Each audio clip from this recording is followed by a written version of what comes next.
Good evening and welcome into Estadio Ciudad in Santiago del Estero, Argentina for tonight's BCL Americas game between Quimsa of Argentina and São Paulo FC of Brazil. Alongside Paul Mokeski, I'm Craig Veda, and we're so glad you can be with us wherever you're tuned in from, around the Americas or around the world. First of two games tonight as we get our first look at Group B after 3 nights and some exciting basketball in Groups C and D. This game features two former BCL Americas champions, as Quimsa were the first winners of this event in 2020, while Sao Paulo won it all 2 years later. Quimsa has been in this event every year since its inception, and they're looking to improve on last year's semifinal round exit when they lost to eventual champion Franca. They're off to a great start in LNB Argentina, where they're looking to defend their championship there. Paul, Quimsa is led by 34-year-old American Brandon Robinson, who was third in scoring in BCL Americas play last year, averaging 19.8 points per game.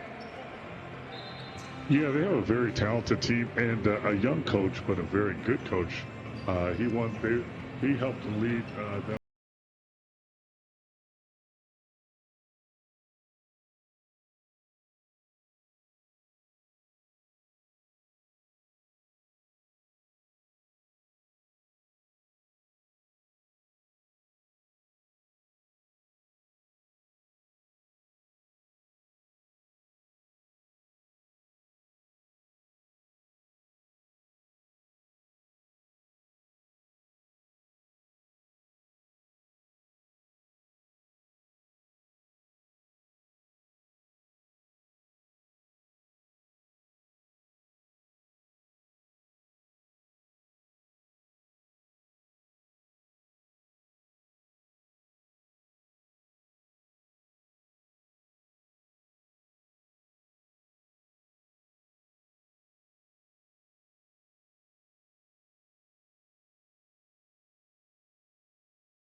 And Guillermo Moreno.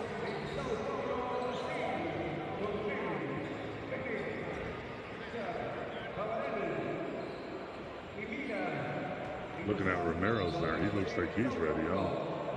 Ready for basketball and wrestling, but he looks like a little tough customer there. He's a big dude.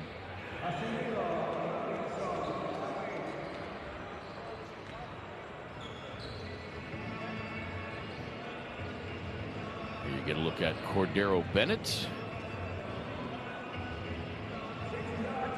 It's in his 9th year playing in Brazil. He spent 1 season in Germany after spending his collegiate years at Colorado Northwest University. He's never averaged under double-digit scoring as a pro, Cordero Bennett. So that's not easy. 35 years old? No, at any level. You have to be very consistent, and a lot of fans don't understand the competition out there. And to be that consistent at a high level, very impressive. We mentioned Malcolm Miller also on Sao Paulo's squad. No, not that Malcolm Miller. I'm sure everybody heard that name and thought it was the Malcolm Miller that played in the NBA, as we just caught a look at the starters and then the graphic went away, so didn't get a chance to really see who it was. There's Sao Paulo's starters.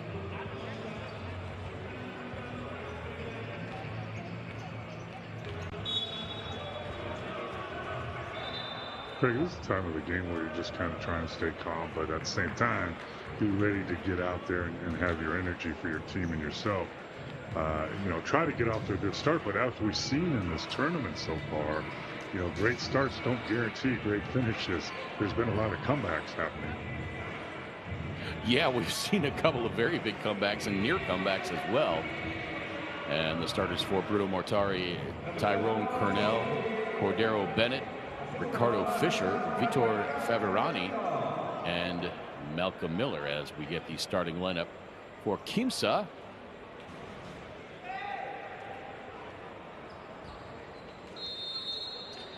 Saw Brandon Robinson in there along with the 32-year-old national team veteran Juan Brusino, Emiliano Basabe, Tyvek Galizzi, and Fabian Ramirez.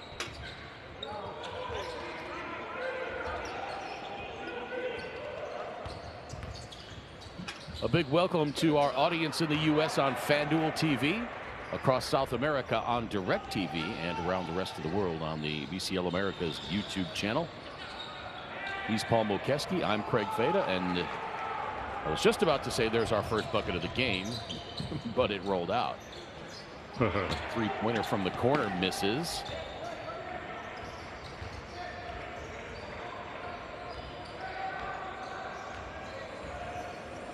And here's Ricardo Fischer, 32-year-old point guard. All 5 starters for Sao Paulo over 30 years of age. Cornell at 35, Cordero Bennett at 35, Fischer 32, Favarani 35, and Malcolm Miller 32. That's a little unusual as well to see so many players over 30. Of course, Quimsa. Yeah, in a tournament like this, you go with experience. There's our first bucket of the game. That's Tyvek Galizzi. Of course, Quimsa has 5 starters 30 and over, so I guess maybe not all that unusual.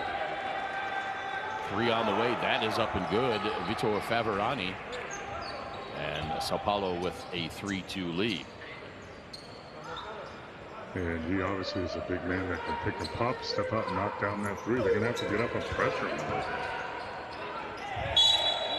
Basabe fades away, and he's going to go to the free throw line for a pair.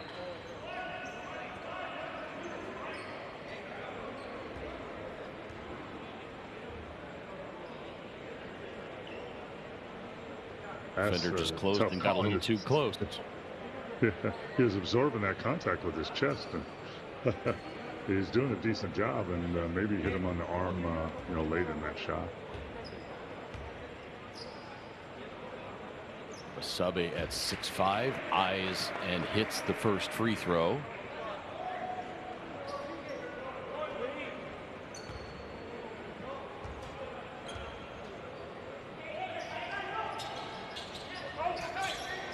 Second free throw falls off. Tied up at 3. Here comes Tyrone Cornell, handing it off to Miller. Miller now gives it up, back outside to Fischer. 5 to shoot. Ricardo Fischer gets Basabe in the air, and oh, that's an interesting. It sounds like a bus shot clock horn. Yeah. Long 3 on the way, missed by Brandon Robinson, and ball goes out of bounds off of Sao Paulo, and it'll stay with Quimsa with a fresh 14. You're not going to be able to ignore that shot clock horn. No, that's for sure. About jumped out of my chair the first time I heard that. Here's Brusino throwing the lob. No, he was just throwing that up and in. I thought he was throwing the lob to Galizzi. It looked like he thought about throwing a lob and then turned it into a floater, and a nice touch at the end of that. That's one of those where if Galizzi got his hand on it, oh yeah, that was a lob. Good pass. Favarani working his way down against Galizzi. 2 veteran big men going at it. Nice drop step, just couldn't make it go. Splashed that 3-pointer. That's good. As Brandon Robinson has his first 3 points of BCL Americas 2023-24. Yeah, Brandon Robinson is a flat-out scorer. He scored every league he's ever been in. I think I was reading in China he scored 70 points in a game.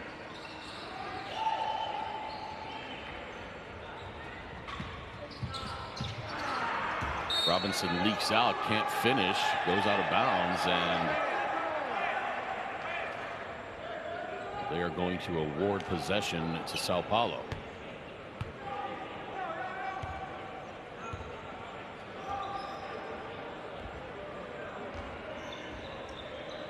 Cornell into the front court.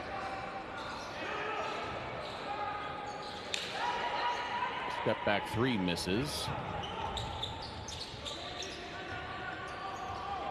Let's see, gives it up. Racino. Both teams are using their spacing well and then turning the pick and roll. And you go under the pick and roll, and they're going to make you pay. Nice shot there. Racino knocks down the open three. He's got 5. Quimsa now with an 8-point lead.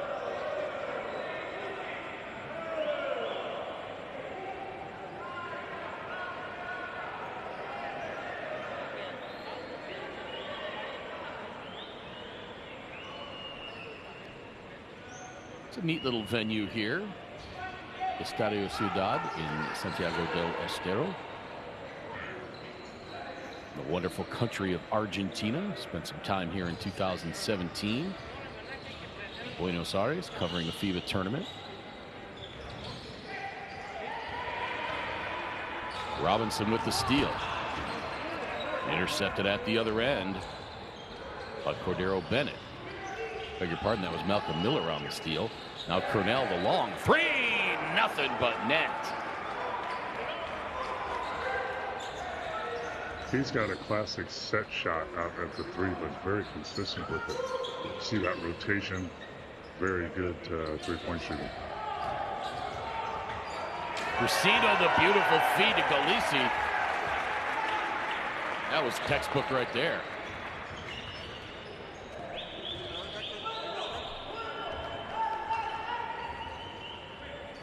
Pardon, that was.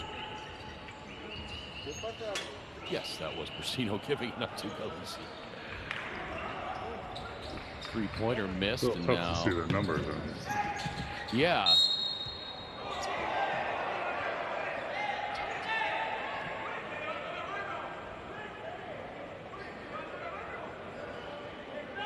Offensive foul is going to be called on Fabian Barrios Ramirez.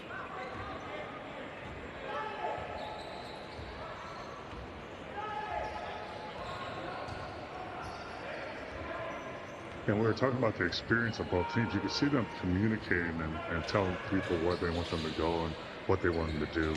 Very high basketball IQ out here on the court. Miller drives baseline, puts up the shot, missed. Rebound Brandon Robinson, and he draws the foul. That's going to be on Vitor Faverani.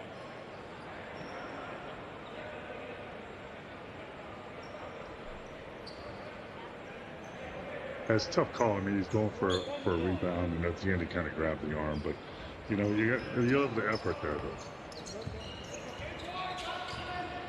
Racino around the screen, gets it over to Basabe and gets it back between the rings. Shot clock just now inside 10. Racino, another bounce pass, tried to find Galisi cutting toward the bucket, and he gets fouled. Just beautiful spacing on that pick and roll. The weak side is spread out. Very hard to cover this pick and roll when you have spacing like that. And a great little bounce pass with the spin on it. Yeah, I was going to say. 13 foul on São Paulo already. Robinson.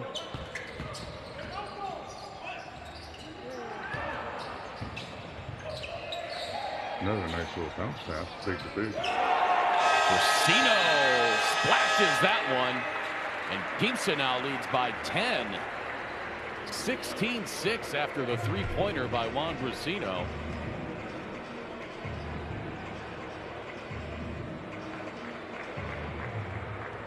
Racino's got 8 already. And Bruno Mortari wants a timeout. And they have your favorite nets out there too, correct? Yeah. And how many times have we seen in this event so far, Paul? Só que agora o ataque tem que mexer mais. One team getting out to a fast start. Outra coisa, vamos fazer 2 aqui pro Bennett. Faz a 2 aqui pro Bennett no ataque. De preferência ele e o Tai do mesmo lado. Ele e o Tai do mesmo lado. O Faverani pode ficar aberto para arremesso. Era 2 para vocês dois do mesmo lado. E agredir o ataque ali. E fazer uma volta mais fácil. Tai, quando cansar, avisa, cara. Se eu precisou, você We talked about the urgency in the voice of a coach last night in the fourth quarter. Here the coach has urgency in his voice right away. He knows he doesn't want this game to get out of hand. Faz a 2 agora ali.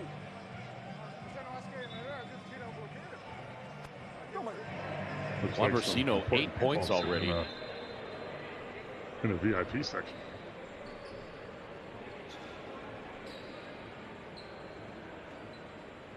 Brasino 8 points on 3 of 3 shooting. He's 2 of 2 from beyond the arc. Brandon Robinson 3 points. He's already got 4 rebounds. Quimsa has, or rather Sao Paulo has 3 from Vitor Fabriani and 3 from Tyrone Cornell, and that's it. Quimsa with an early rebounding edge, 10-4. As we come upon 3.5 minutes to play in this first quarter.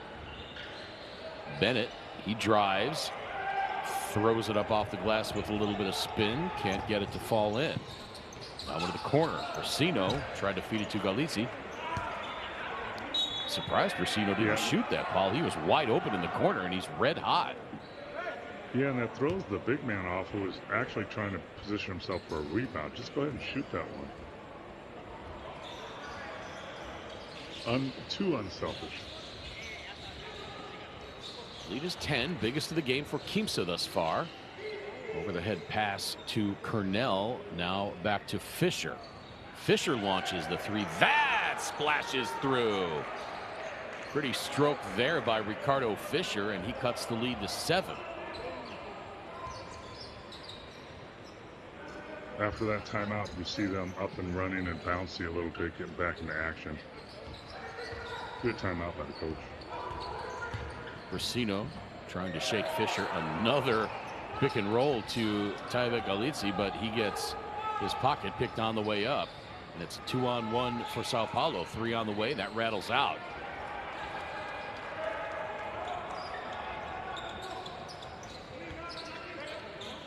Basabe hands it off to Robinson. Robinson on the attack. Has it stolen away. Bennett takes it all the way himself. Misses. Nice effort defensively getting back. I believe that was Basabe. Beg your pardon, that was Fabian Barros Ramirez. And now Galizzi able to keep a handle on it. Goes up off the square and in. He's got 6. Took it right at that mismatch. Had a little small guy on him and just posted up, did a nice little drop step. Fisher misses the 3-pointer. He didn't seem like he was set or square on that. He had plenty of time. Another bounce to Galizzi. That can't convert that time, but he does draw the foul. Boy, they are sure feeding the big man. You love to see that. I'm going to tell you what. They're all making these nice little bounce pass feeds. You can count on they work on that a lot. You know, little bounce pass, pocket pass right there. Because I've seen 2 or 3 of their players make that pass already.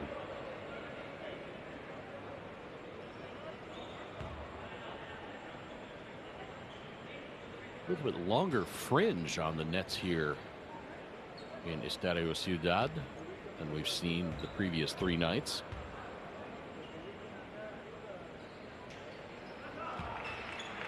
We get a look at that. Splashes up. See, that's a great angle right there.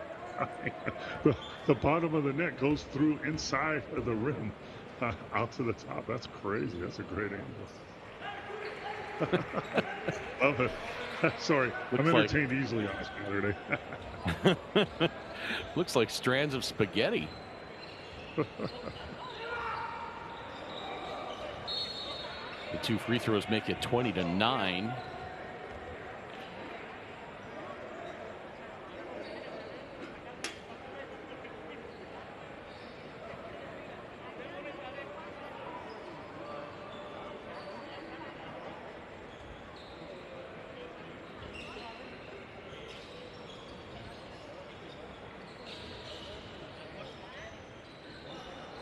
Cornell getting it to Fisher. Shot clock at 7.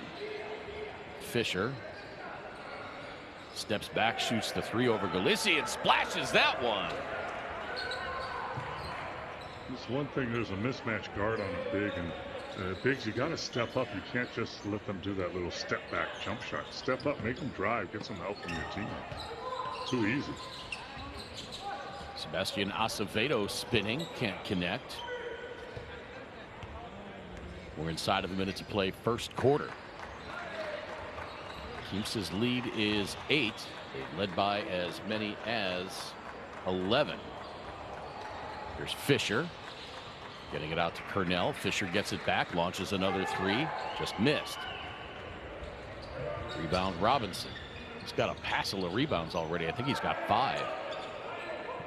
You love when your guard does that. He sticks in there and just rebounds. You love it. Trying to find Galissi again.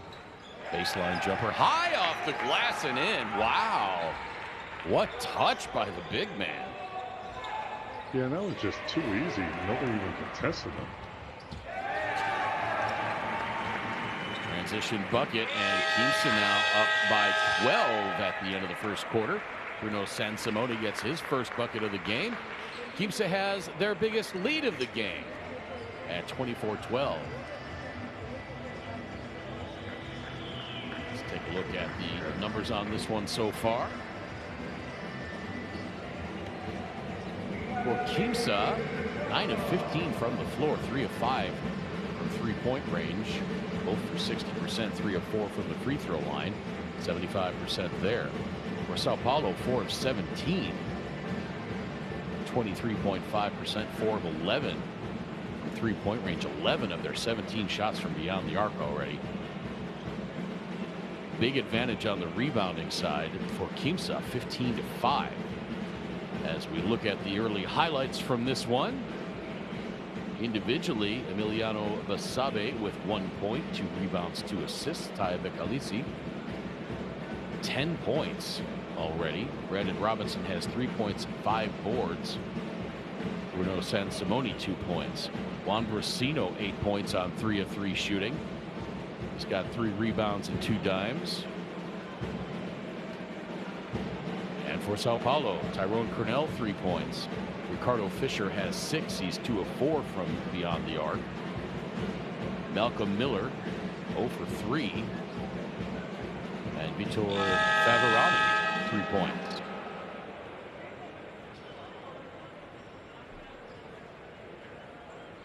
Yeah, and not the start, Paul. Yeah, not the start Sao Paulo wanted. What does Bruno Mortari have to do here? He's probably pleading with his players to pick up the energy, and not only on offense but on defense. They're not even contesting the shots. They're like practice shots in a practice, and you got to get up in the face of the offense, to give the offense trouble shooting and make them drive, make them do something they don't want to do. Yeah, and I don't think there's a coach in the world that won't tell you that when your offense is struggling, your defense can help feed the offense. For sure. Your defense starts your offense, for sure.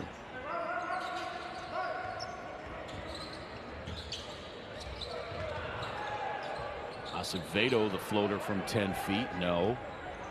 See right there, Craig, they made him drive, right? Make him put it on the floor, do something different. Fisher picked up by Galissi. Now he drives. It's exactly what you told him to do. Almost as if they were listening. Except that shot. Well, I wasn't going to mention that. Help you there. Yeah. But and now just keep your defensive intensity up and keep attacking the rim, and we get back in this game quickly. But the defense is where it's going to show for Sao Paulo. Open look from 3 for Acevedo, and he splashes that one home.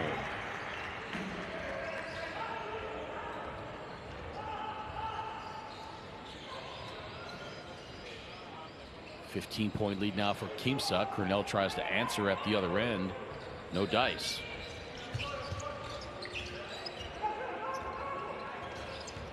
Fortunato Rolfi hangs in the air and puts that one off the glass, and Quimsa absolutely rolling in this first half. What a great job. He penetrated, and then he had a little step back after he penetrated for an in-between shot. Great touch.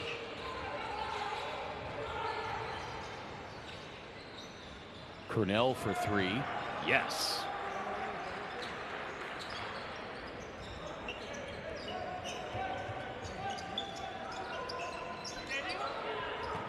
Cornell now with 6.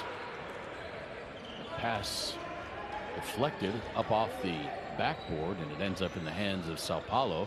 Cornell launches another 3. That's good. Back-to-back trays for Cornell, and he's got 9. I could have told you with the way he was dribbling down, he was going to shoot that one.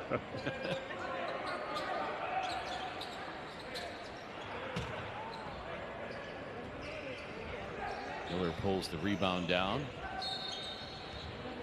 And now a whistle. Foul's going to be on Bruno Sansimone. That's his first.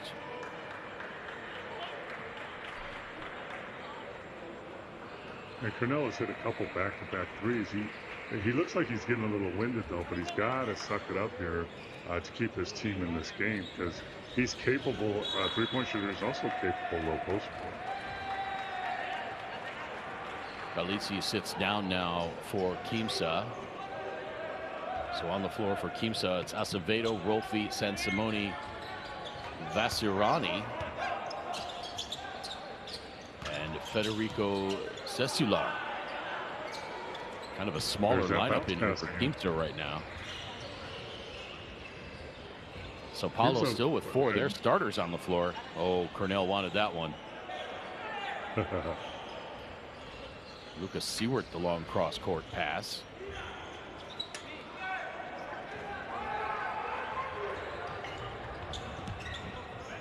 Boy, Quimsa had a 5-on-3 there, and they put up the 3 and hit it. He's wide open. Sansimone. Shoot it up there. He's wide open.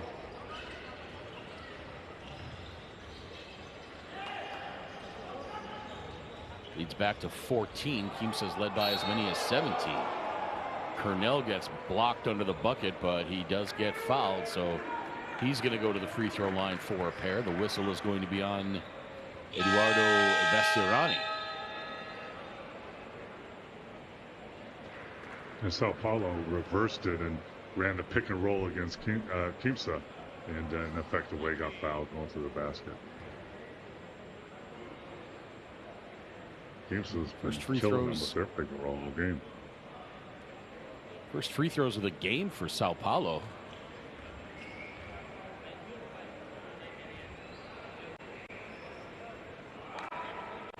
Rattles out.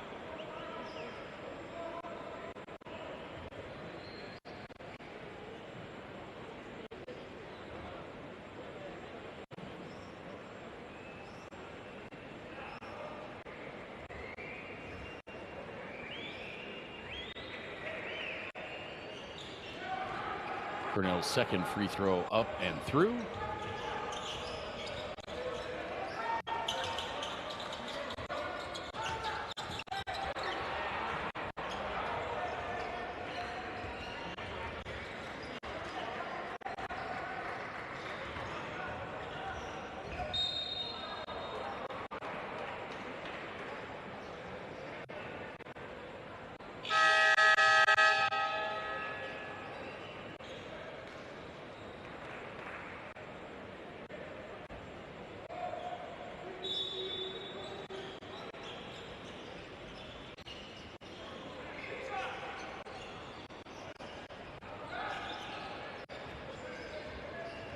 Seems like we're having a little trouble with our feed here. Yeah. Kind of look like we're underwater a little bit, Craig.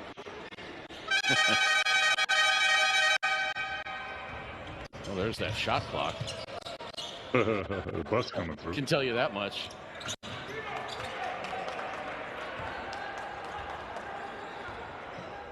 All right. Sao Paulo's getting some stops there. They just need to capitalize with scoring, get back in this game. Always find and that now a interesting whistle You knock the guy down and then you act like you're sorry and pick him up. Foul's going to be on Sansimone, his second.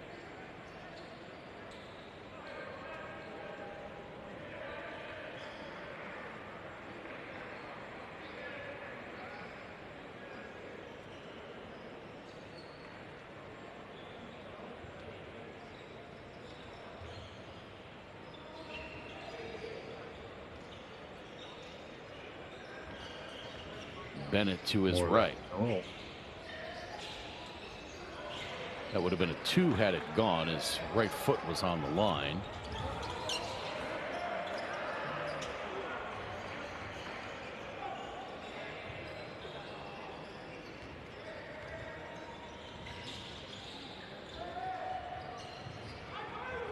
And we've been harping on the defense, I know, and it's important, but São Paulo's only scored 19 points so far. 21 now. Wow, pretty drive by Cordero Bennett, spins his way into the lane. Back down to 11. First 2 points for Cordero Bennett. As they find Sebastian Acevedo under the bucket, and he's got 5. With another one of those bounce passes, pretty bounce passes.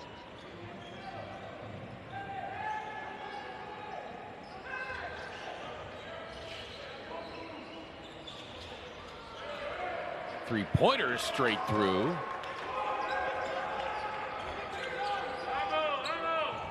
Vitor Faverani, he's got 6 now. He's 2 of 3 from three-point land, and the lead down to 10.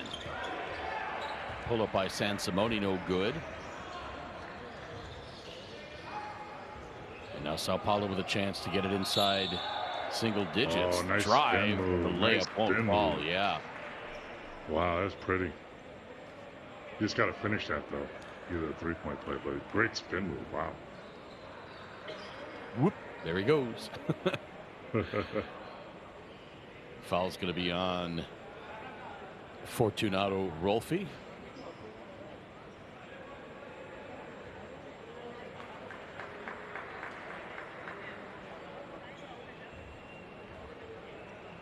They're slowly clawing themselves back in this game, though. Bennett misses the first free throw. 4:03 to play, second quarter. Quimsa already over the limit. São Paulo has not committed a foul yet in this second quarter. See if they can use that to their advantage over the final 4 minutes of the first half. Bennett's second free throw is in, and the lead down to 9. Quimsa led by as many as 15 this second quarter. That 3 rattles out. Rebound tapped back and controlled. And Rolfi travels. Yeah, Craig, that's what happens in this game. When you shoot so many threes, long threes turn into long rebounds, and that's when your guards out there need to gobble those up because those are kicked out very long. Unusual that Quimsa, with 9 turnovers already to just 4 for São Paulo, has been able to build such a big lead. That's stolen away there. Up ahead, off the glass and tipped in. Nice play there by Eduardo Vassirani. And the lead back to 11. Faverani hands it back to Fisher. Fisher drives it himself, spins it up off the glass. Maybe had a little bit too much English on it.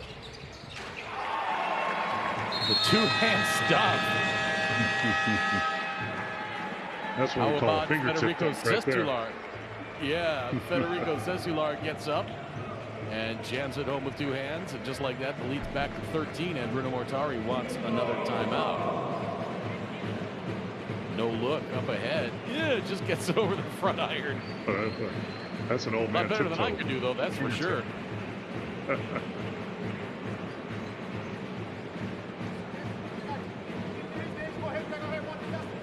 Oh.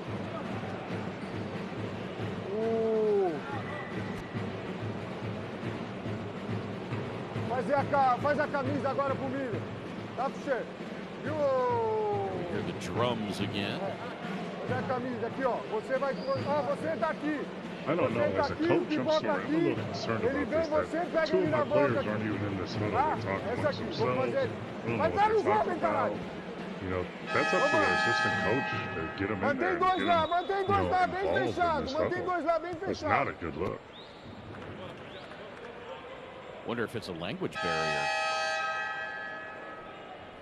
But you still want to be engaged. You can still read the chalkboard. Here's the trick.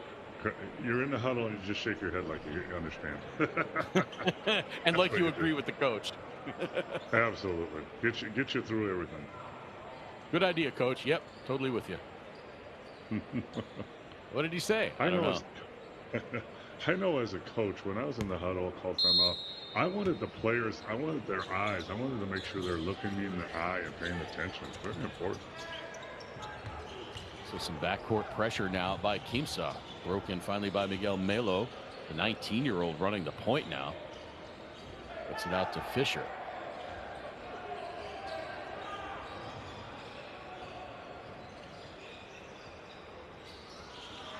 Three on the way. Yes! How about that? Ricardo Fisher hits again, and he's got 9. He's shooting 50% from three-point range. They'll lead back down to 10. Deep one too. That was a deep three. Sansimoni gets it back. He launches a three of his own. Gets it to go, and he comes down on the foot of the defender and draws the foul. He's got a chance to complete a 4-point play. Yeah, you want to contest shots, but you don't want to foul shooters. And I couldn't see the end of that, but I think he got him underneath his foot. Yep.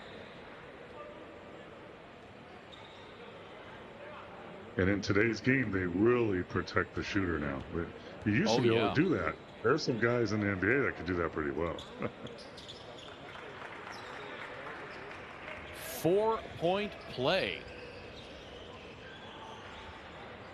for Bruno Sansimoni, and the lead back to 14.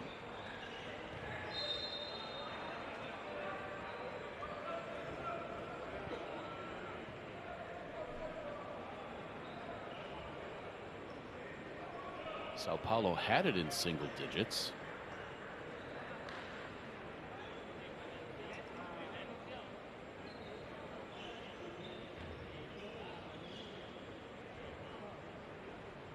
With 2:16 to play, Sao Paulo trying to take advantage. Quimsa's foul trouble. First free throw is up and in.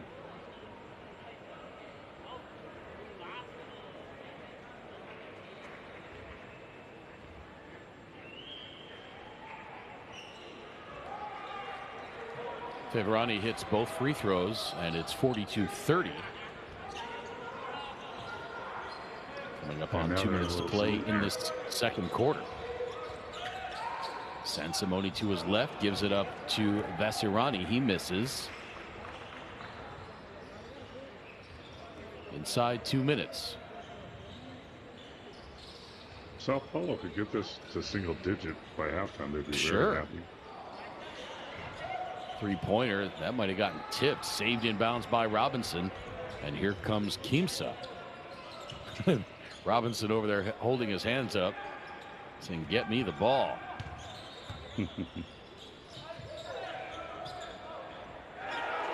Nicely defended by Lucas Seward, but there for the follow is Edu Vasirani. And it's back to 14. Bennett tried a few tricks there. Robinson tried a few tricks. Yeah, but he was well defended by Seward.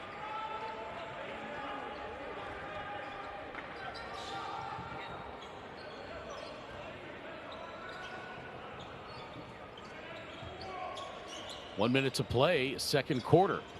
Another open look for 3 points. Misses, but Brandon Robinson gets the back tap rebound. Acevedo gets it into the corner. Three on the way, missed. Rebound tip. Vasirani finally tracks it down. Now the scoop shot off the glass won't go, but a foul called, and then Bassirani tumbles to the floor. As Vitor Faverani sings the familiar refrain of "I went straight up." And he's in the zone we don't want to be in, the charge circle. Only that can happen if you're in the charge circle, no matter what you do.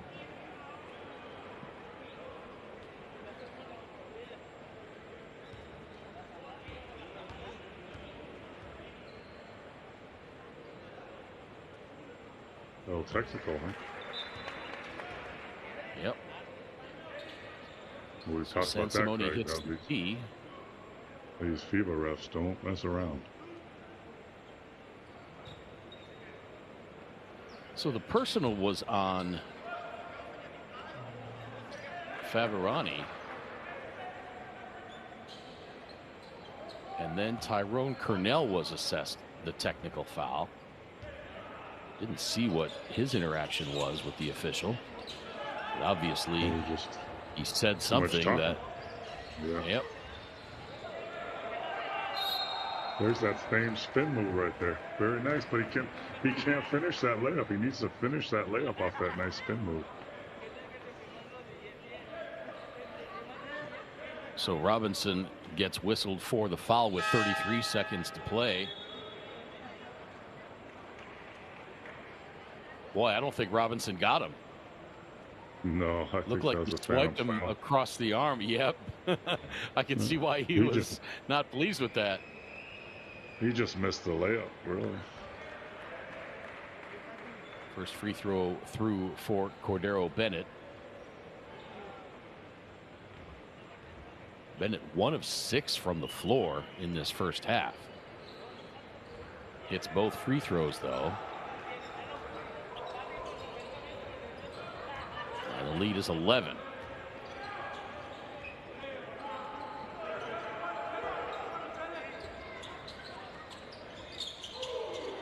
Simone gets it over to Robinson.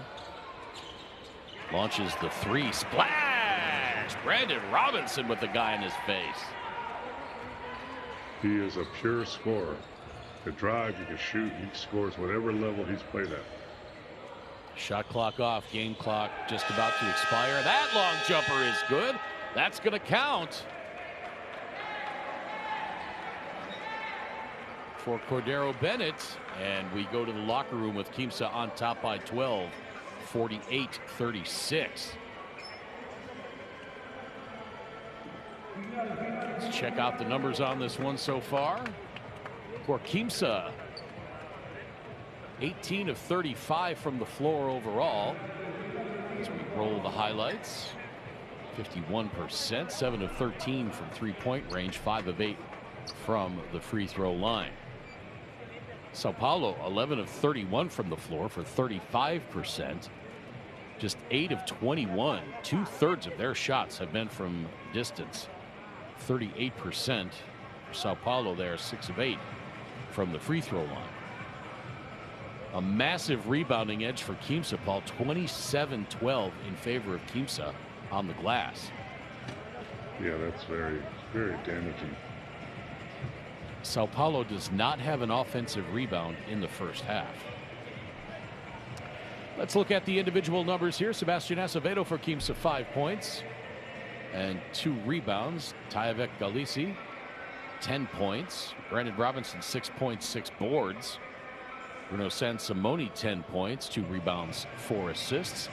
Federico Cesular, 2 points. Emiliano Basabe, 1 point, 2 boards, 2 assists. Juan Brusino, 8 points, 3 rebounds, 2 assists. Fortunato Rolfi, 2 points, 2 rebounds. And Eduardo Bassirani, 4 points and 4 rebounds. For Sao Paulo, Cordero Bennett, 7 points, 2 boards, 4 steals for Bennett in that first half. Tyrone Cornell, 12 points. Ricardo Fisher has 9 points, 3 boards, 3 assists. Vitor Faverani, 8 points. Malcolm Miller has not scored, but he has a pair of rebounds. looking up and down the Sao Paulo roster,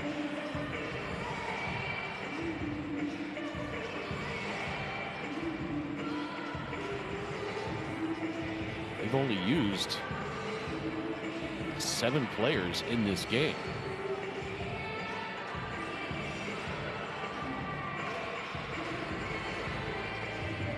And Paul Bokeski, if you are Bruno Mortari, what do you say to your team in the locker room at halftime here? It has not been the sharpest of first halves for them. No, I think they came out really flat, and you know, that's on preparation and partly on the coaching staff, partly on the players. And you know, if we're going to change things around, fellas, in the second half, we need to be ready from the get-go. From the first minute, we need to be able to have that energy and that effort. And you know, they picked it up a little bit and cut it to the single digits when they started to play defense, and then they struggled scoring. So they're going to have to play defense and be able to score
Welcome back to Estadio Ciudad in Santiago del Estero, Argentina. First night of Group B play. Real quick? Yeah, absolutely. Yeah. Listen, I've been around this business for a long time, and when I saw both these teams come out of the locker room at halftime, Quimsa is out there shooting, warming up. Everybody's getting layups and shots. Sao Paulo walked out there very late. Only a few guys got shots out. They seem disinterested, and in my years, I'm thinking Sao Paulo's not ready to play this second half, but we will see. I noticed the same thing, that Sao Paulo came in awfully late back out onto the court. The voice you're hearing is 12-year NBA veteran Paul Mokeski, and boy, look at that, Paul. You are absolutely dead on. Quimsa comes out with a three, a steal, and an easy layup. And now some backcourt pressure. I just had a feeling. I saw them come out, and they did not look interested or with any energy whatsoever.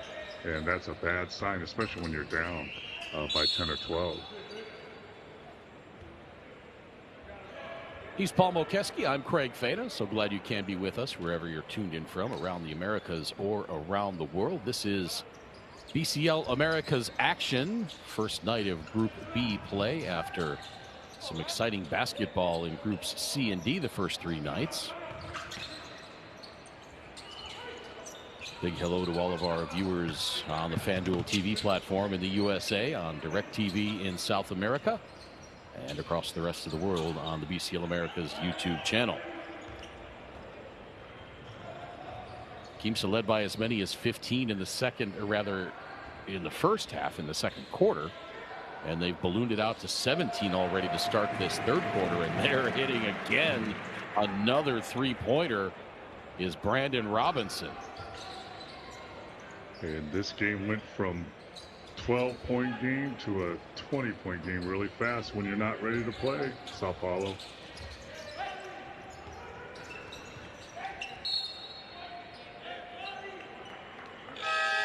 Stripped out of bounds by Fabian Barrios Ramirez. I think he thought he was called for a foul, but it was just he knocked it out of bounds. Yeah, Craig, and we've talked about momentum in these games. Let's talk about body language also. The body language of both teams is completely opposite. And how about that? Bruno Mortari already pulling Malcolm Miller out of the game. Maybe that's kind of a signal that he's not very happy with body language, effort. Yeah, and I can understand that. You're looking for a spark, but at the same time, coming out of halftime, you needed an assistant coach out there riling them up and getting them moving and getting their energy, and they did not do that at all. Bounce pass down to Favarani, and he scores. First points of the second half for Sao Paulo. It's 56-38.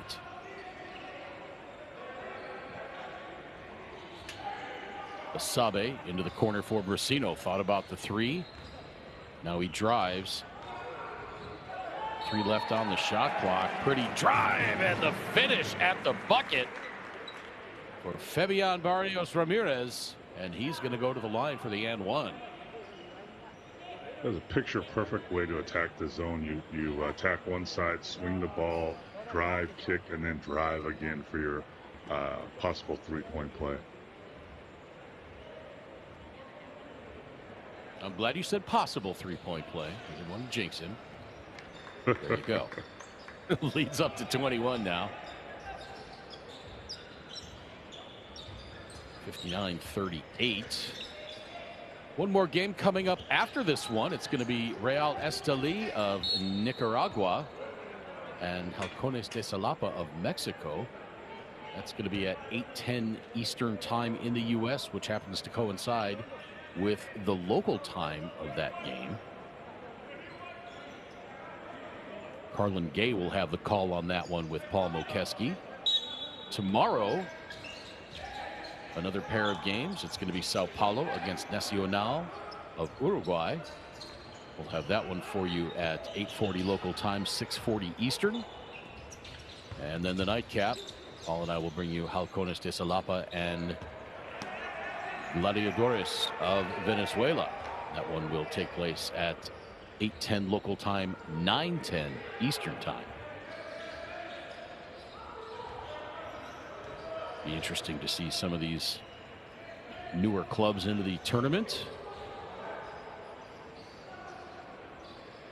16-footer there, straight through.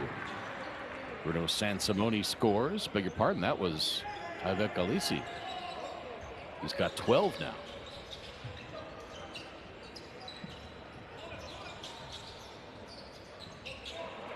Catch and turnaround shot by Lucas Seward.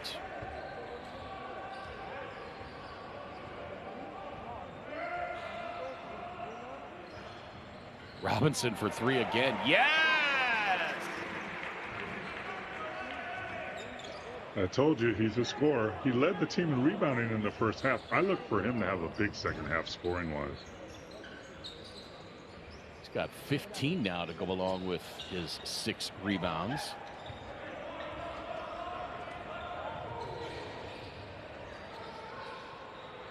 Robinson again. They left him alone, and he makes him pay. That's a layup for him. The lead is 25, and Bruno Mortari wants timeout. Brandon Robinson, 6 of 7 from the arc. He's got 18 points.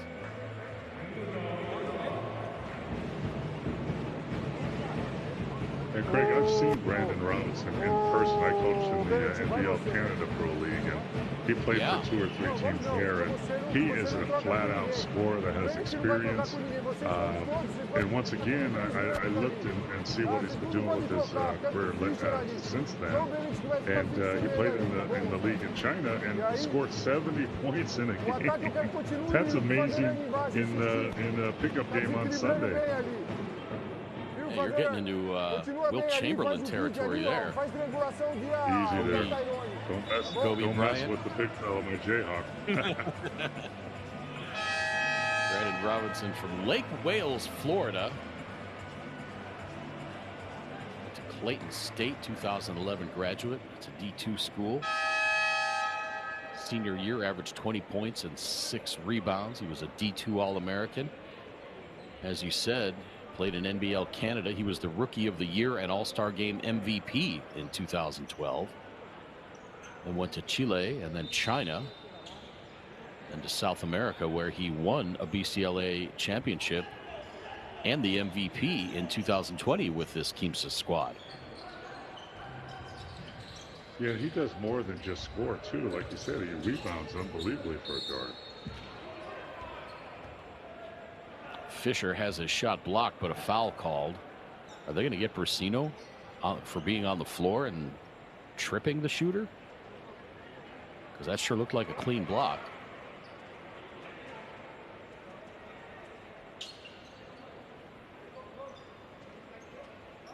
Yeah, it looked like a couple players got tangled up or something, but didn't really have anything to affect the shot, I don't think. Yeah. Yeah, they did get Brasino. He was on the floor. And they are going to say it was a shooting foul. It's hard to foul someone when you're on the floor. You got to trip them like this. Gonna say, I don't know that I've ever seen that before, but I guess if the shooter was going into the lane and tripped over a guy on the floor.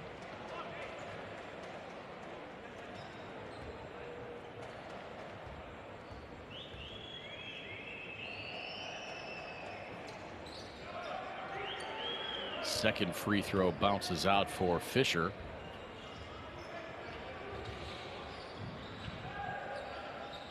Robinson gets it out to Brasino. Brasino points Robinson back out. Can't draw it up any better than that. As Fabian Barrios Ramirez. Easy lay. That's a layup line. Yeah, that's a layup line. Nobody even tried to help on defense. The lead's 26 as we hit the 5-minute mark of this third quarter.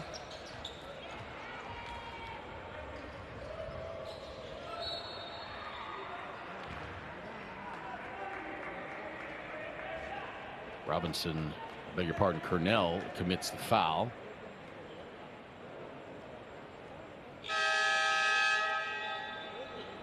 This is getting pretty ugly, and Craig, I don't want to say anything, but I saw this coming a mile away when I watched. Yeah, you called it.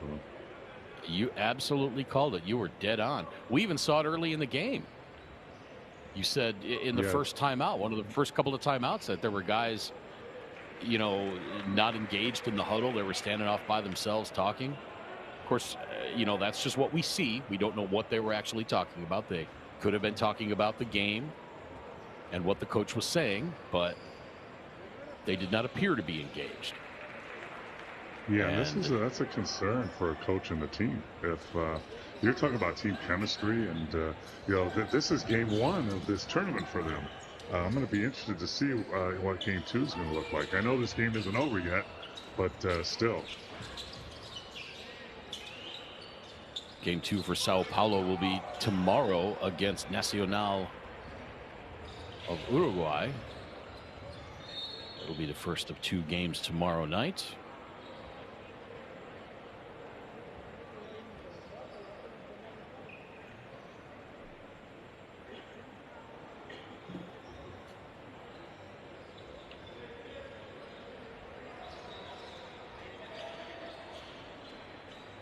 Nice pass. Three-pointer around the way from Basabe. No. Rebounded by Lucas Seward.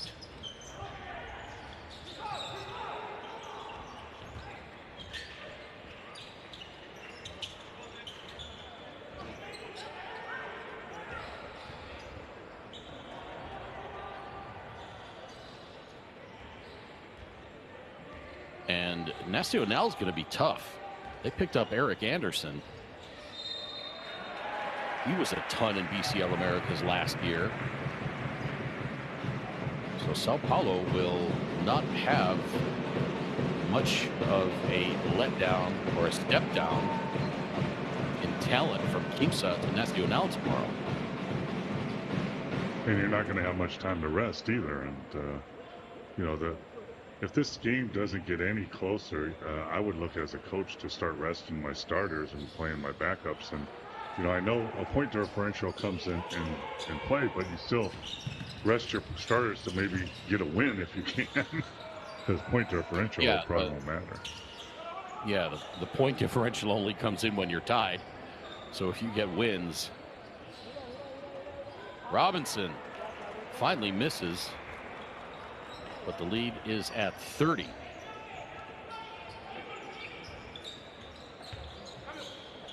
Bennett, as Sao Paulo works it around the outside. Miguel Melo draws the foul. And there's another player, Bennett, that for Sao Paulo, you know, he was 2 for 7, I think, in the first half. He did hit that 3 at the end of the second quarter, and I was thinking that would give him momentum to kind of help take over in this game, but it obviously has not.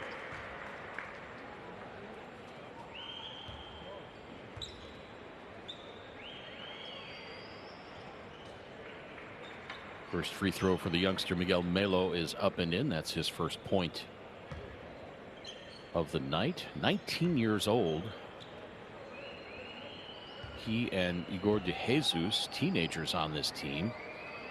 There's 2 other players in their 20s, 8 players in their 30s for Sao Paulo. Yeah, time to give your young fellas a chance here. Robinson giving it up. Sansimone gets it back. Shot clock at 6. Sansimone has his pocket picked by Thiago Nunez. but a whistle.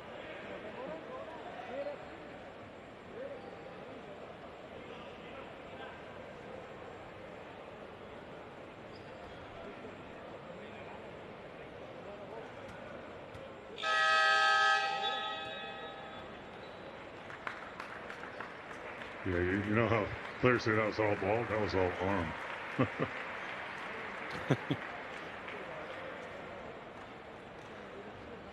Fabian Barrios Ramirez has a seat for Leandro Romea as San Simone strokes the first free throw. Lead back to 30. One more will give Quimsa their biggest lead of this game. And we've seen some comebacks, Craig, but I don't see any possibility of this happening with the attitude of both these teams. I can't see that happening in this one. Well, in the other games that we saw big comebacks, the teams that were down were at least going hard at it. Bennett bricks that one. Yeah, they were playing with some juice.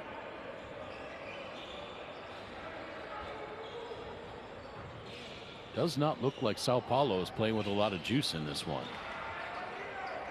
I mean, they put up 24 points in the second half, or rather the second quarter. But they were already trailing by 12, and then they came out absolutely flat in the second half. Came out late, and that may very well have been on the coach, too. That may have been on Bruno Mortari. He may have been trying to stoke a fire under the team. Yeah. But at the same time, I mean, if I'm that coach tonight or tomorrow morning, I'm going to show how we can. I'm going to show that halftime how we walked out there. Oh, I think only 3 players actually took a shot at to warm up. Everybody else, there's 3 or 4 guys just sitting on the bench. Some guys wandering around, and you know we can't have that. Let's at least change that about us.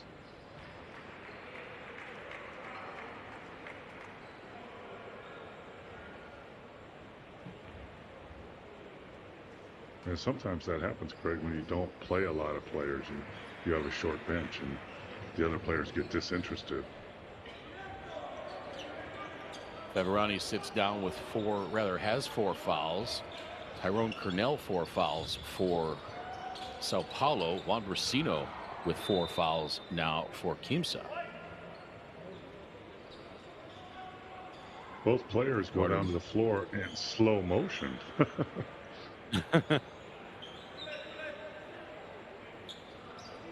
Asirani has 3 for Quimsa.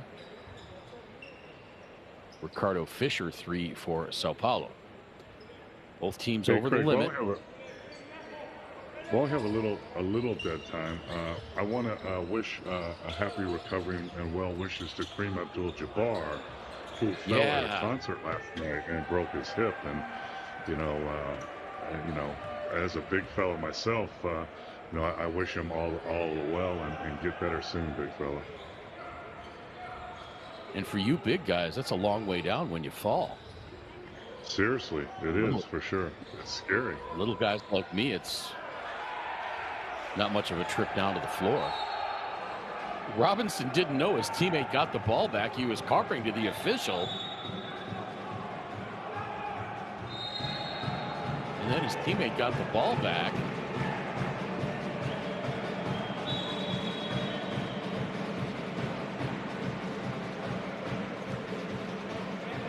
And this is a time when a game like this can get out of hand. Yeah. Yeah, Acevedo knocked to the floor. I don't think there was any necessarily ill intent there by Miguel Melo. No, but he did grab his arm. Like, wait a minute. So Robinson now to the free throw line for what appears to be a technical foul, and it was on the bench for Sao Paulo. That happened right in front of the bench.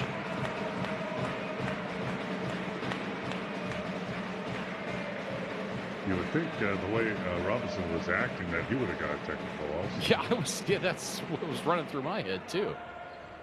I mean, he was jumping up and down and yelling at the ref at the same time. There might be a double technical, and Quimsa shoots the first one, and then you go down the other end, but I'm not sure.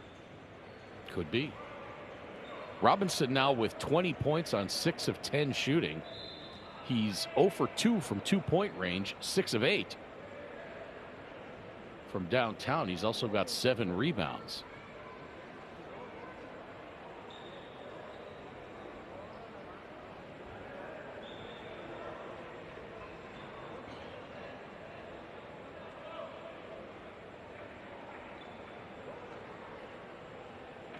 Now Mortari sends Vitor Favorani back out onto the floor.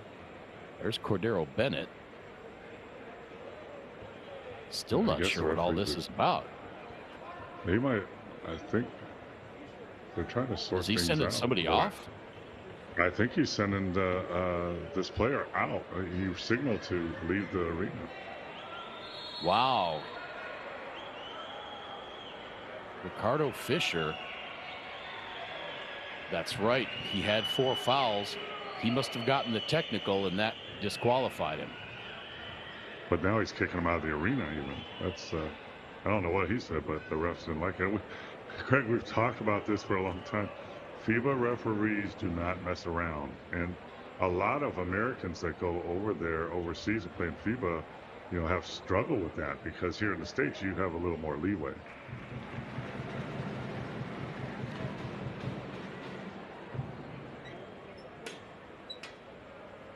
And I've seen a lot of games that Julio Anaya has officiated, and he can absolutely burn holes through lead with his stare.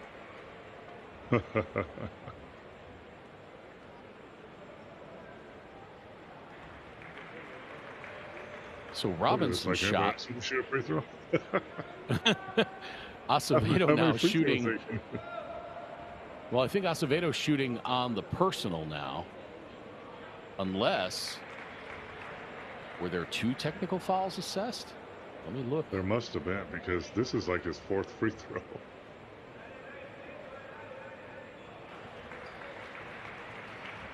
That's easy 4 or 5 points right there. Oh, Ricardo Fisher, after the technical on the bench, got whistled for an unsportsmanlike. So that was separate from the technical.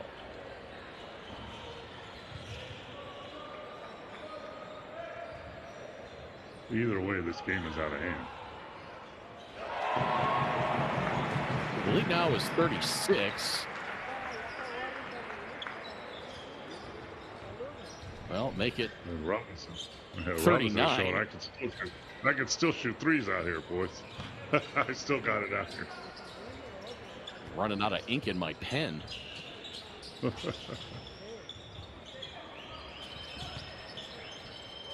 Robinson now 24 points on a ridiculous 7 of 9 shooting from 3-point range. As we're inside of 30 seconds in this 3rd quarter. Robinson may shoot it from there. You may want to get on him. He should. You might as well. Oh, a 2. I don't know about that one. Okay. Unreal. The man is absolutely unconscious. 26 points now. That's his first 2-point field goal of the game, Paul. 3 on the way from Seward. That misses. And we go to the 4th quarter with Quimsa on top by 41 points. We are back with 4th quarter action in just a moment, live from Estadio Ciudad in Santiago del Estero in Argentina.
87-46. Quimsa leading Sao Paulo. Quimsa outscored Sao Paulo in that third quarter 39-10. Alongside Paul Mokeski, my name's Craig Feda. So glad you can be with us wherever you're watching from. Appreciate all our viewers tuned in on the FanDuel TV platform in the USA, on DirecTV in South America, and around the rest of the world on the BCL America's YouTube channel. Brandon Robinson starts the fourth quarter on the bench for Quimsa. He's got 26 points on 8 of 12 shooting, 7 of 9 from three-point range, only 1 of 3 from two-point range. He's got 8 rebounds. Yeah, we won't see him the rest of the game. Well, I don't know, unless he wants to try for 50. Bruno Sansimone has 12 for Quimsa. Fabian Barrios Ramirez has 9 points and 10 rebounds. Tyvek Belissi 10 points, Juan Brasino 10 and 6 assists. For Sao Paulo, Cordero Bennett 9 points, Vitor Faberani 10. He also has 5 rebounds. Thiago Nunez 2, Lucas Seward 4, Tyrone Cornell 12. Ricardo Fisher had 10 before he was ejected after an unsportsmanlike for his 5th foul. And Miguel Melo has 1 point for Sao Paulo.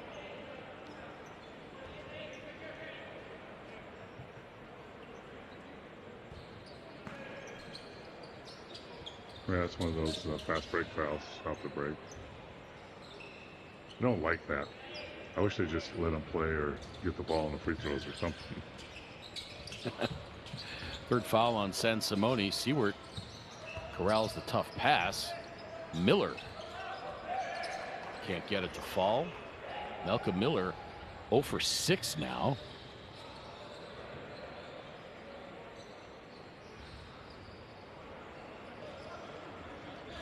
That floater by Sebastian Acevedo misses. But Quimsa the offensive rebound. Quimsa winning the rebounding battle 41-20. And just knocked down another 3. And it seems like as a coach, you're sitting there when those long rebounds come out and they get offensive rebound kicked out, those 3s seem to all go in. Leads 46. Sao Paulo, Paul, has just 2 offensive rebounds. Yeah, offensive and if you're rebounds if you're Bruno Mortari between the third and fourth quarters, I mean, it's probably pretty apparent that you're not going to win this game. But what do you tell your team? I mean, you just lost Ricardo Fisher, being ejected on the unsportsmanlike. You're getting absolutely waxed in this tournament opener.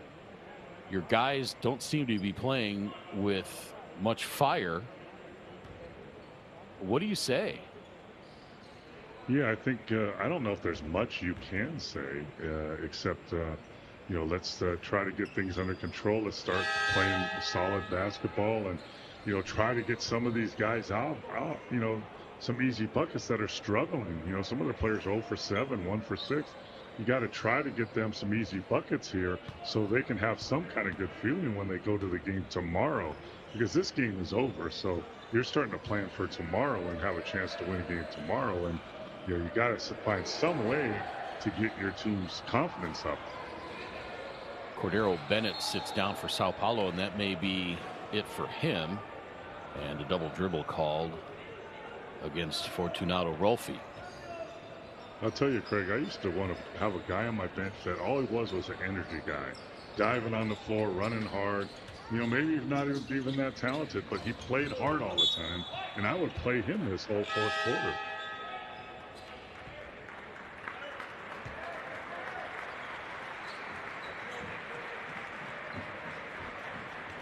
This is the first of 2 games tonight, coming up at 8:10 p.m. local time, which coincides with East Coast time in the U.S. and Canada. It's going to be Real Esteli of Nicaragua and Halcones de Salapa of Mexico.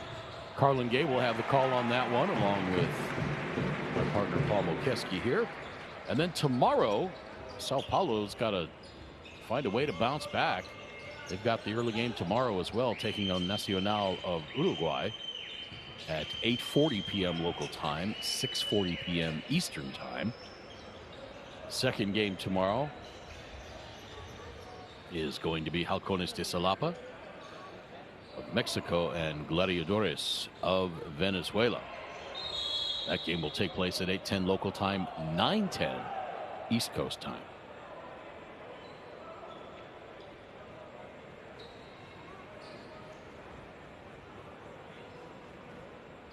Yeah, Sao Paulo coach, at the end of this game, you know, we got to put this game behind us. But tomorrow, I'm looking for any player that's going to play hard for me.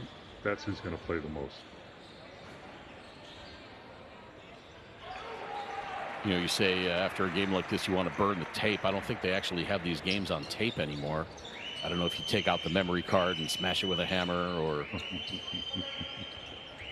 Yeah, you know, I would show them how we came out at halftime, and that's unacceptable. And you know what? If it's the coach's fault, then put it on yourself. It's my fault. I should have let you guys get out there sooner. I should have been more positive, whatever that is. But whatever we do, we don't do what we did tonight. Yeah. Quimsa hits the century mark with 5:40 to play. A rarity in FIBA play. Don't forget, these are 10-minute quarters. You don't see a lot of 100-point games in FIBA play. Certainly not with 5.5 minutes to play in the game. The lead now is 50. Not much defensive resistance. It's like an all-star game. Ooh, I hate Except one team has all the all-stars. Yeah, hopefully they change that this year. I would like to see USA versus the world. Yeah, that'd be a lot of fun. And keep in mind, for the world team, the last 3 MVPs of the league would be on that team. The Joker and Giannis.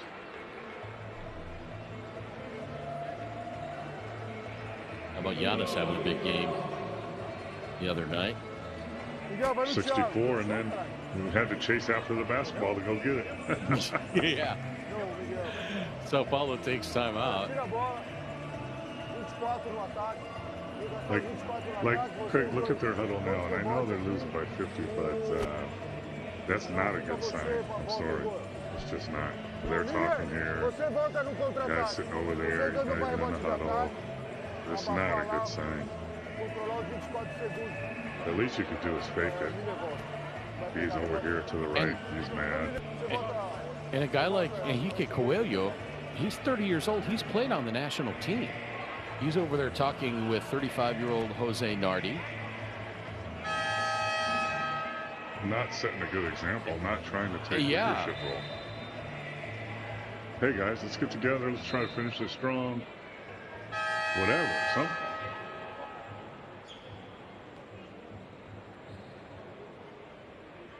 Going to be very interesting, Craig, when we see them play tomorrow. I'm interested to see how they come together, if they come together.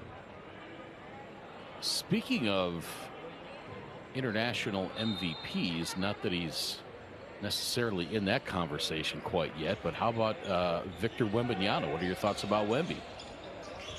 Yeah, I saw Wembanyama play here in Las Vegas when he was playing with the French team. He played the G League team here, and then I saw him play a little later in the year in the Summer League. Yeah, I saw 2 of his games, and one wasn't very good, and one was really good. And he's just he's one of those unique players. I mean, you know, 7'3", whatever tall he is, but he's 8 foot length in his arms, and you know, he can shoot the 3 and he can handle the ball a little bit, and he's not a low post player. The only thing really bothers me about him, he doesn't defensive rebound. He needs to do that better. But one thing that I noticed right off the bat, he's a great shot blocker, and I mean that by timing. He can block shots without fouling, which is a big skill today in basketball. blocking shots without fouling, and he has that built into his psyche. Well, and he can close without getting too close to the shooter, and with that ridiculous wingspan he's got, he can not only impact the shot, but a lot of times get a fingertip on it. Yeah, I mean, you look, I think they were playing Phoenix the other day, and you look at him next to Durant, and Durant looks like a little kid, and you know, and he surprises players, even at the NBA level, that most of those guys have seen everything, but with his length and the ground he can cover, because he's not slow of foot either. He's very flexible. I don't agree with him. He says he doesn't need to get stronger. I think he does. And he will find out after 60 games this year when he's still got 20 left, and he's going to go, wait a minute. But, he's more impactful on the offensive end than I thought he would be off the bat. But he's still blocking shots. And, he's one of those unique individuals. You think along the lines of, LeBron at 6'9" and 280, the way he moves, and you look at Shaq, the way he was built and the way he moves, and even Charles Barkley, the undersized power forward. Those type of guys are unusual, that don't come along very often. The unicorns. They're just different, yeah. And one big guy that I played against guys, New Bull 7'7", Mark Eaton 7'5", and huge, but Wembanyama is just different. He moves different. He shoots different. He's just different. One guy, an international big, who I thought would have a little bit better career, not that he's had a bad career by any stretch of the imagination, is DeAndre Ayton. Yeah, he was really good his first couple of years, and I'm going to tell you my opinion. I think he got in his own head, and he started worrying about his contract and getting shots up instead of just playing the game, because he's a good shot blocker. He's a good rebounder, and he's a good big in this league, but I think he got in his own head and started worrying about stuff you don't need to worry about. Just play. You're playing with Booker and KD. You're playing with great players. Just play. And he didn't really accept the role that they wanted for him, unfortunately. I saw DeAndre before he even went to Arizona, when he was with the national team for the Bahamas at Centro Basket in 2016. And he was the #1 recruit in the world at the time. And he had everything. I mean, he had nice touch on his jump shot. He moved well. It wasn't a guy like Greg Oden where, he was a big guy and he had a great collegiate career. And you looked at him, though, and you're like, man, there's just something off about the way that guy moves. He looks like he's in pain just when he moves. DeAndre was just so smooth. He did everything smoothly. I compared him in 16. He reminded me a lot of Olajuwon. And it just, and again, not that he's had a bad career, but it just hasn't gotten, not that many people can get to the level of Olajuwon, but he just hasn't gotten quite to that level that I thought he would get to. And I think it's mental, and I think it's his ability to accept his role, not worry about getting shots. Dwight Howard later in his career got obsessed with, being a low post guy, jump hooks, all that stuff, and shooting jumpers, when he was an all-star by blocking shots and rolling to the rim and dunking and doing that, and he got that in his head that he needed to be a scorer. No, you don't. You don't need to be a big-time scorer as a big. Block shots, rebound, roll, create space, and you're gonna average 15, 18 points anyway. So, and I don't think his numbers are very good in Portland this year. And that's part of the reason that Phoenix didn't value him as much last year as they did a few years ago. His career, and I think a lot of it is mental, accepting a role. If you accept a role that gets you 15, 16, 18 points in the league, you're going to make an awful lot of money. You're going to make hundreds of millions, and some players don't realize that coaches at the NBA level, even this level, are looking for guys that are going to fill roles. They don't. Everybody can't be a scorer. Everybody can't take all the shots. Everybody can't dribble all the time. And they're looking for those players. And in the NBA, if you're a role player and accept your role and do it well, you can make 10, 15 million a year easy. And, you know, it's amazing that some players just don't understand that. And, you know, when teams are struggling, and I bet in the locker room after this game, São Paulo, you know, they're playing, what's wrong? Well, the players say, well, we don't know our roles. And I disagree with that. Most every time, all the players know their roles. They just don't accept them. I used to love listening to former Hoosier A.J. Guyton discussing coaching philosophy, and when he would scout players for the minor leagues and such, he would talk to them and say, you know, what are you good at? And they'd say, Coach, I'm good at everything. And he would say, no, you're not, because if you were, you'd be in the league. Exactly. You'd be in the NBA. Well, they haven't seen me yet. Yeah, they see everybody. It's not good enough yet. Yeah, AJ's been around. He knows. And, yeah.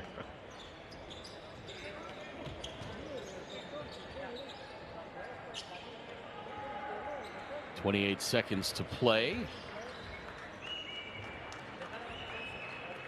No Rolfi mercy for rule. Quimsa. No. Fortunato Rolfi having himself a nice game all of a sudden. He's got 13 points. And Tyrone Cornell dribbles it out into the front court. And this one will mercifully come to an end. 112-65 the final. Yeah, that's not a misprint. That's not Paul and I been sipping anything during the game. That's an accurate final score. 112-65. Quimsa shot 39 of 67 for 58%. 13 of 26 from three-point range. They out-rebounded Sao Paulo 48-28. Sao Paulo shot just 34% from the floor, 9 of 41 for 22% from three-point range. Let's look at the individual numbers for Quimsa. Sebastian Acevedo, 13 points. Fortunato Rolfi, 13.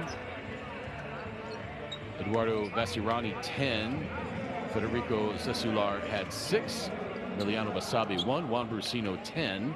He also had 6 assists. Tayavek Galisi, 12 points. Fabian Ramirez Barrios, 9 points, 10 boards. Brandon Robinson, in just 22 minutes of play, I'd call this efficient. 26 points on 8 of 12 shooting. He had 8 rebounds. He had a plus-minus in this game of 40 and an efficiency rating of 28. I don't think I've ever heard of that before. That's crazy. Bruno Sansimone rounded out the scoring for Quimsa with 12. He also had 9 assists. For Sao Paulo, Tyrone Cornell, 16 points. Miguel Melo, 5. Malcolm Miller, 5. Lucas Seward had 6, along with 5 rebounds. Cordero Bennett, 11 points, 4 boards, 2 assists. Vitor Faverani, 10. Ricardo Fisher, 10 before he was ejected. And Thiago Nunez had 2. Quimsa outscored Sao Paulo 39-10 in the third quarter and 25-19 in the fourth. Coming up in just a little while, Real Estelí of Nicaragua will take on Halcones de Xalapa of Mexico.